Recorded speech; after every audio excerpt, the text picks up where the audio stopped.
The Mercedes-Benz S-Class, more like the S tier of the luxury car segment. And what was once $102,000 starting is now a measly $55,000 that everyday working people can now afford.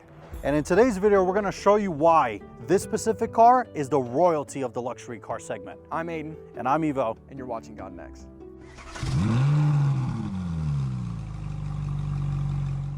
Now, the Mercedes S-Class has gone over 60 years of different renovations, but at the end of the day, it still is iconic as ever. You have the iconic Mercedes 3-star logo on the top, and then, of course, the iconic Mercedes grille. Speaking of that grille, you get Distronic Plus in this one, which you've been able to get for over 20 years now, and these beautiful multi-beam LED headlights that look absolutely great on this car at night.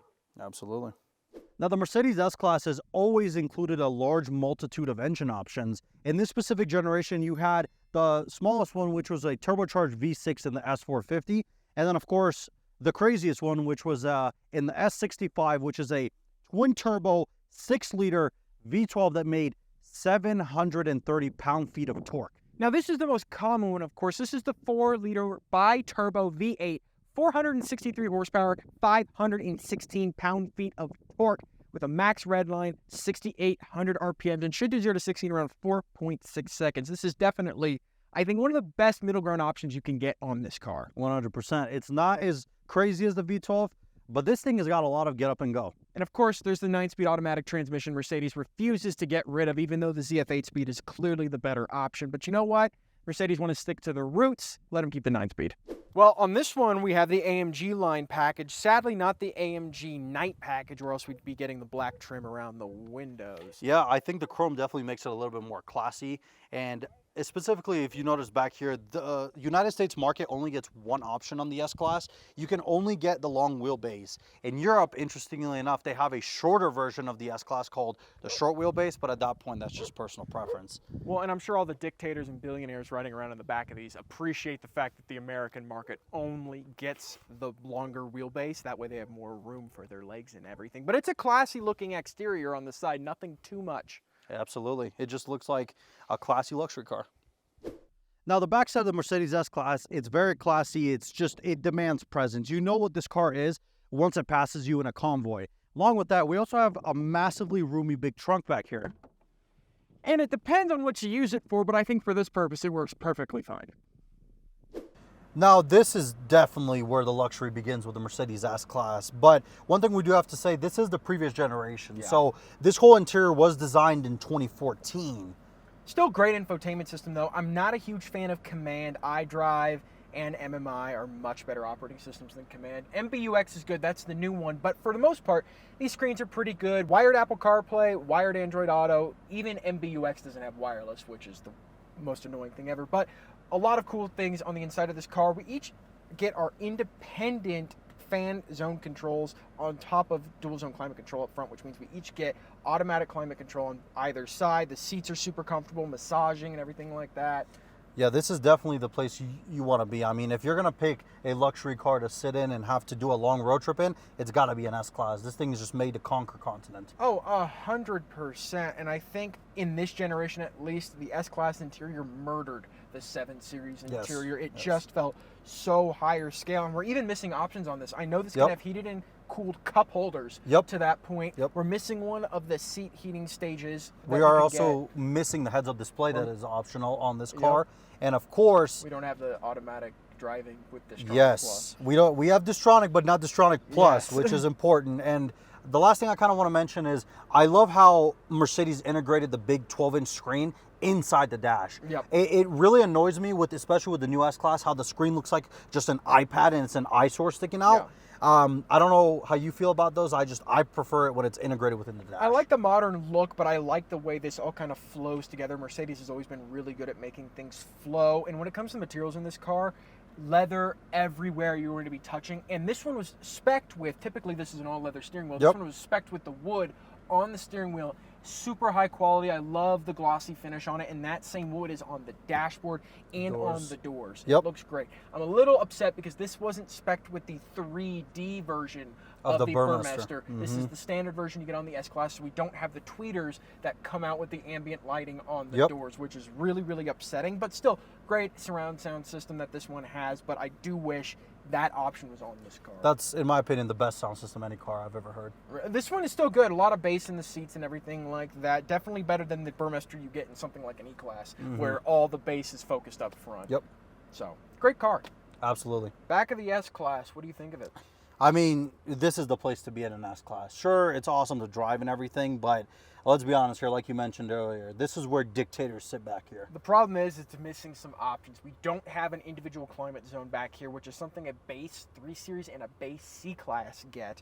We don't have the seat controls on the doors. We don't have heated and cooled seats back here. We don't have the 4-seat configuration in this car, which means we're missing this entire center console area, and I can't even control the front passenger seat, which really upsets me, because if I don't want to use my energy to move this seat, I'm going to have to ask my driver to get out, walk around to that side, and do it for me, because I'm not getting out of the back seat to do that. Well, no, you wouldn't want to inconvenience yourself when you're back here plotting world domination. But here's the thing, though.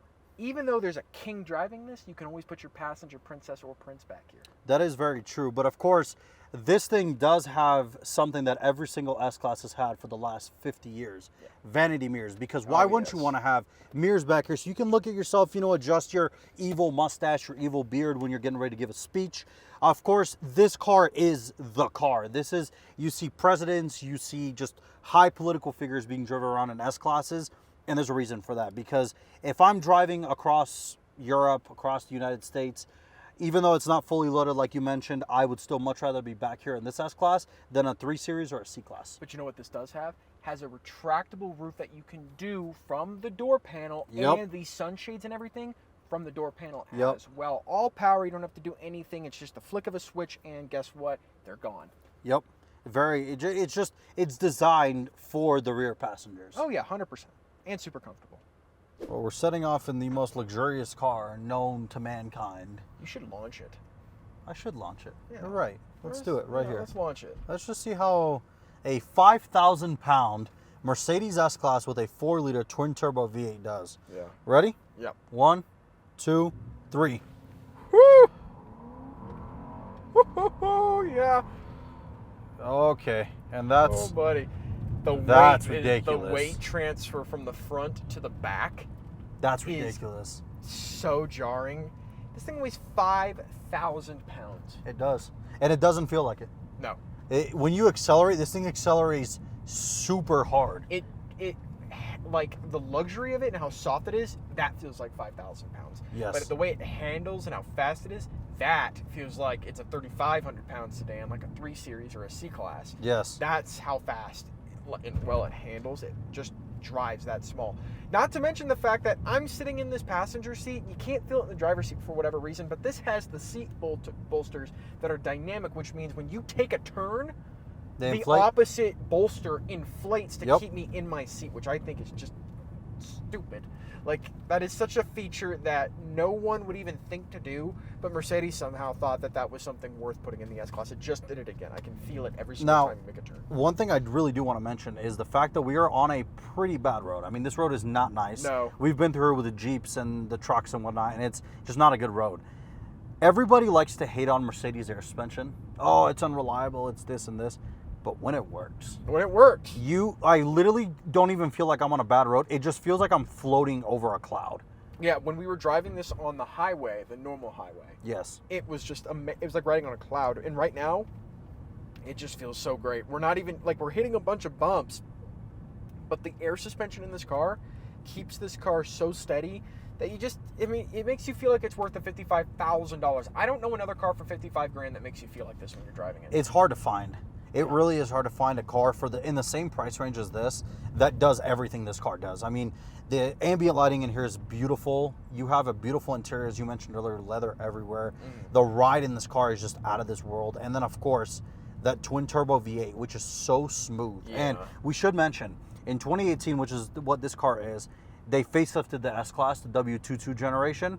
They made it so it's no longer an S550, it's an S560 now, which harkens back to the 560 SEL of the 80s. Yeah. And they went from the twin turbo M278, the one that's in like my CLS, the 4.7, to this, the 4-liter twin turbo V8, which I don't know how you feel about it. I mean, just silky smooth powertrain. The 9-speed is a little sluggish. Oh my gosh. The 9-speed's a little sluggish on kickdown, even in sport mode. I really wish, I want to find an S-Class where someone does an 8-speed swap for the ZF, just because it'll make this car so much faster. Yeah. But the 9-speed, it's smooth, but it's not quick. I mean, that's the problem with it. But it's not supposed to be. This isn't an S65 or S63, so it's not that big of a deal. But like I said, I just want to fall asleep riding in this car because the headrests are like pillows. And then it's funny you mentioned that, because while these seats and these headrests are comfortable, you can go crazier. I mean, in the Maybach itself, there are actual pillows attached to the headrests. I mean, it's insane what Mercedes has been able to achieve. Yes. And of course, you mentioned the S-Class. The S-Class is the pinnacle of the luxury car like segment. I mean, everything this car does, every other automaker kind of follows suit. I mean, this car had the first ever air suspension with the ABC systems back in the day. Granted, they were pretty... First car to really normalize having adaptive cruise control as standard. Dishtronic has been around for decades now. Came out in 1998. And it's actually earlier than that. They came out earlier than that in the W140 S-Class. It was ridiculous. I mean, they had navigation in the 90s, like actual navigation. It's mind-boggling to what some of these S-Classes had. And there's cars today, new cars, that don't even have adaptive cruise control. Like it boggles the mind. I mean, I'm a Mercedes fan, so I'm kind of biased. I love this car. This is one of my dream cars. But what do you think? I mean, you prefer BMW over Mercedes, but what do you think? The 7 Series, well, BMW in general is so sport-focused nowadays that their goal, I feel like, and I think everybody can agree with me, that BMW's goal is not necessarily luxury as much as it is a sporty ride. The M cars prove that, because in my personal opinion, and I know every AMG fan out there is going to want to slaughter me, but every M fan is going to love me, is that M cars are just faster. In general, the C63 does not put up a fight towards the M3 or M4. Sadly, I know that I love the sound of the C63, the last generation, but it doesn't compete with an M3 or M4 on that level of being good. The E63 M5, that's up for debate. But the 7 Series, at least from this generation, an 18.7 Series, I don't think has nearly as nice of an interior as this car does. The jury's out on the 23s, because the 23 7 Series is a whole nother dog that BMW brought to the table.